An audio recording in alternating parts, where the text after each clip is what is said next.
বাংলাদেশ জাতীয়তাবাদ, ঐক্য এবং গণতন্ত্র পুনরুদ্ধারের এক চেতনা।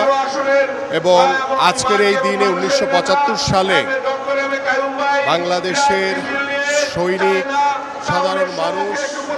এবং মুক্তিযোদ্ধা, কৃষক, শ্রমিক সবাই একটি কথা বলেছিল যে বাংলাদেশ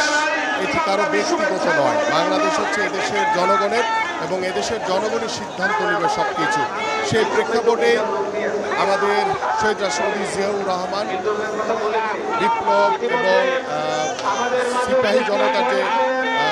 বিপ্লব ঘটেছিল তার মাধ্যমে তিনি বাংলাদেশকে নতুন একটি ধারা, বাংলাদেশের জনগণের জন্য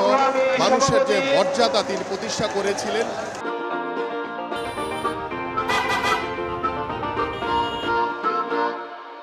সেই মাধ্যমে আজকে আগামী সামনে যে নির্বাচন, সেই নির্বাচনকে সামনে রেখে আমি একটি বার্তা দিতে চাই যে বাংলাদেশ জাতীয়তাবাদী দল এদেশের সাধারণ মানুষের দল, বাংলাদেশ জাতীয়তাবাদী দল এদেশের জনগণের দল এবং জনগণের উন্নয়নের জন্য, জনগণের কল্যাণের জন্য আমাদের সকল কর্ম পরিকল্পনা এবং আগামী ফেব্রুয়ারিতে যে নির্বাচন হবে সেই নির্বাচনে বাংলাদেশের জনগণের স্বতঃস্ফূর্ত অংশগ্রহণের মাধ্যমে জাতীয়তাবাদের যে চেতনা, সেই চেতনাকে ধারণ করে আমরা বিশ্বাস করি আমাদের মাননীয় ভারপ্রাপ্ত চেয়ারম্যান জনাব তারেক রহমান আগামী রাষ্ট্র কাঠামো মেরামতের যে 31 দফার কর্ম পরিকল্পনা দিয়েছেন, সেই কর্ম পরিকল্পনা বাস্তবায়নের মাধ্যমে